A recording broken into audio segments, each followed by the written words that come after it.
газрын төсний нөөцийг тогтоох хайвлын ажил ихээр хийгдэж байна. Тэгэхээр манай улс маань дотоодоос өөрийнхөө газрын төсний хэрэгцээг тий хангах боломжтой мó цаашид нөөц нэмэгдэх тийм хандлага бий юу? Манайд газрын төсний судалгаа бол ер нь 40 оноос эхэлсэн түүхтэй. Тэгээд тэрнээс хойно бол бид олборлож байсан. Олборлоод бас тодорхой хэмжээний бензин тос гаргаад тэрнийг ашиглаж байсан. Тэгээд 60 хэд оны үеэр тэр нэг хэсэг хугацаагаар бол тасарсан юм байна. Тэгээд тасарч байж байгаад 1990 онд үндсэндээ нэлээд их эрчимтэй сэргсэн. Ер нь хоёр удаахан сэргсэн үеиг бол 1986 онтой холбоотой. Тэгээд 90 оноос онцлог нь бол гадаадын хөрөнгө оруулалт орж ирсэн. Гадаадын хөрөнгө оруулалт орж ирснээр одоо их хүчтэй тийм компаниуд орж ирлээ, их хэмжээний хөрөнгө оруулалт орж ирлээ. Эндээс одоо нэлээд тийм шин шатанд гарсан гэж хэлж болно. За тэгээд газрын тосны судалгааны бол нэг онцлог байдаг. Тэр нь одоо хөрөнгө оруулалт асар их хэмжээтэй шаарддаг. Одоо хатуу ашигт малтмалтай айдэлгүй. Жишээлбэл БН Петромат гэж компанид ажиллаа 5 жил 6 жил болж байна. Манайх бол энэ матад хориг талбай гэдэг энэ боогд гэдэг энэ ангийн талбай гэдэг ингээ 3 талбай дээр ажил хийж байгаа. Тэгээ өнгөрсөн 5 6 жилийн дотор бол бараг 50 тэрбум төгрөг зарчсан байдаг юм лээ.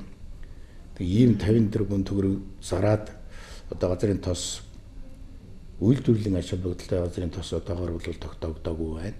Тэгэхдээ энэ бол манайх ганц компани биш. Өөр одоо манайд бол газрын тосны хайгуул хийхээр 30 гаруй талбай бий, 30-аад талбай бий. Тэгээ энэ болгондоор одоо гадаадын компаниуд ажиллаж байна. Сүүлийн үед дотоодын компаниуд ажиллаж байна. Тэгдэн эдгээр бол мөн ялгаа байхгүй ийм их хэмжээний хөрөнгө зарж яваа. Тэгээд одоо үйлдвэрлэлийн ач холбогдолтой тос олборлож байгаа нь бол одоо сүүлийн үеийн ажлын үр дүнгээр бол зүүн баян тамсаг болог хоёроос л тос олборлож байна л да. Өөр газараас бол нэг тийм олборлолт явуулж эхлээгүй байна.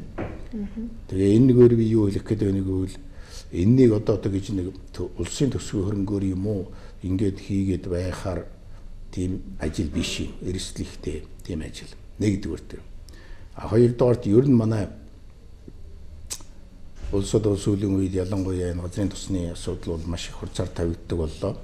Бид энэнийг өөрөөсөө олж олохгүй юу, байгаа юугүй юу гэдэг асуудал бол маш их одоо хурцаар тавигддаг хүн болгон сонирхож үздэг. Тэгэхээр өнөөгийн байдлаар бол манай 300 сая шахам тонн газрын тосны нөөц тогтоогдсон байна. Энэ түрүүний хийсэн судалгааны үр дүнгээр. За энэс зүгээр холборлолтын хэмжээ бол арай бага юм. За ер нь одоо энэ гадаадын компаниуд бол нэг 10%, 11-2%-аас илүүг нь олборлож болохгүй гэдэг ингээд заацсан байж байгаа.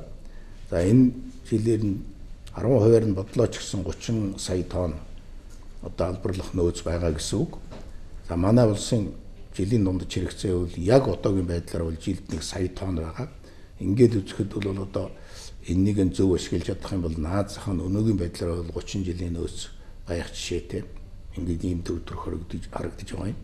За энэс гадна бол одоо манай нутагтаар одоо тэр 30-аад талбайд бол хайгуулын ажил үндсэндээ эхлэлтийн байдалтай байна. Ингээд эхлэлтийн байдалтай байна гэдэг бол бас тодорхой хэмжээгээр одоо нэмэгдэх, нөөц нэмэгдэх бололцоо бол бий. За энэ бол нэг асуудал юм аа. Нөгөө талаар бол хүн болгон тэгж сонирхтыг одоо бид бол газрын тус ашиглаад л Кувейт шиг, Саудын Араб шиг баян болчих нь гэж тийм боломж бий юу гэж ингэж сонирхоод байдیں۔ Тэгэхээр үнэндээ манай газрын одоо геологийн тогтцын талаас нь авч үзэх юм бол тийм их хэмжээний нөөц бол бас одоо байх боломжгүй.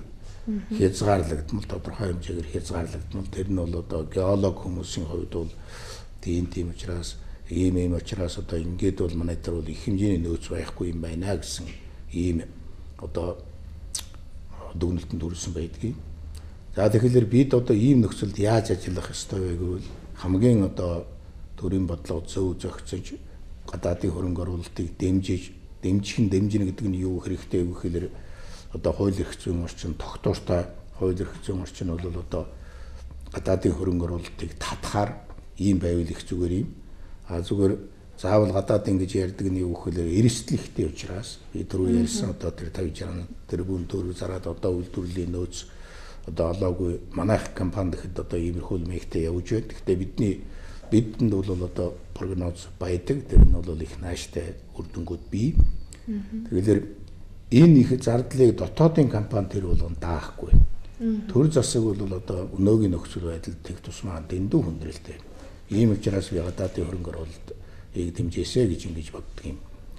За газрын тосны хайгуулын хувьд ийм штэ. Ер нь бол газрын тосны хайгуулч тэр би бол геофизикийн мэргэжлийн хүн юм.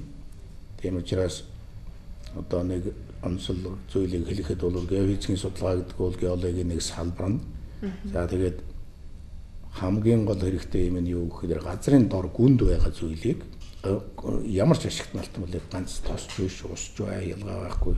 Өөр бусад ашигт малтмал төмөрж онш, нүүрс гэх мэт ингээд эднүүдийг бол ерөөсөн геофизикийн судалгаагаар илрүүлдэг юм. Геофизикийн судалгаа гэдэг нь бол тухайн ашигт малтмалын физик шинж чанарыг судалсны үндсэн дээр хийдэг одоо ийм аргачлал юм л да. Жишээлбэл газрын тостой холбоо дахиад одоо эргээд ярихад газрын тос бол газрын гадаргаас одоо 1000 м, 2000 м, 3000 м тэрнээс дээш метрийн гүнд байна. Тэгэхээр тийм дор байгаа юмыг эхлээд одоо олж тогтооно гэдэг бол геофизикийн судалгаагүйгээр одоо хийх боломжгүй. Тийм. За мөн ялгаа байхгүй манай одоо стратегийн ордууд гэдэг олон ордууд бий. 5-7 орд байна, оюутлогой байна, Эрдэнэтийн аваа байна. Өнөөдөр хүн болгоны одоо нэрийг мэддэг, гараг төрсөн ээж аваасаа илүү мэддэг тэр том ордуудын судалгаа геофизикийн судалгаагүйгээр хийгдсэн түүх байхгүй. Тэр бүх нөөцийг бол зөвхөн геофизикийн аргаар бол одоо нөөцийг тогтооход бол хамгийн түрүүнд одоо хэрэгэлдэг ийм аргачлал юм. Тэгээд манайх бол геофизикийн судалгааны экспедиц гэж дээр үед социализмын үед ажиллаж байсан. За тэгээд сүүлдээ зах зээлийн үед одоо шилжээ. Тэгээд их олон компаниуд задарсан мэргэжлийн компаниуд, геофизикийн компаниуд, залуучууд голдуухан олон сайхан геофизикийн биеийн даасан хувийн компаниуд байгуулж тэд нар маань одоо жигтэйхэн үр дүнтэй ажиллаж байна. Дээр үед улсын төсвийн хөрөнгөөр юм уу, улсын төсвөөр одоо шийддэг байсан тэр хэмжээний ажлыг одоо манай геофизикчид бол мөн ялгаа байхгүй одоо бие дагаад хийгээд явцгааж байна. Одоо ганцхан жишээд өрдөхөд Геосан гэдэг компани бий. Тэр бол одоо бид социализм үед хийхэд их хэцүү байсан агаарын геофизикийн судалгааг одоо дэлгэрүүлээд тэгээ Монголын одоо бараг бүх нутгаар ийм судалгаануудыг хийгээ явж байна. За мөн гравийн хүндийн хүчний судалгаа гэх мэтлэн ийм олон том судалгаануудыг хийж явна. За түүний дотор бол одоо газрын тосны судалгаанд мэдээж хэрэг геофизикийн судалгаа бол нэг номерт явж байгаа. Өөрөөр хэлбэл газрын тосыг геофизикийн судалгаагаар хайна гэдэг бол үндсэндээ байх боломжгүй асуудал.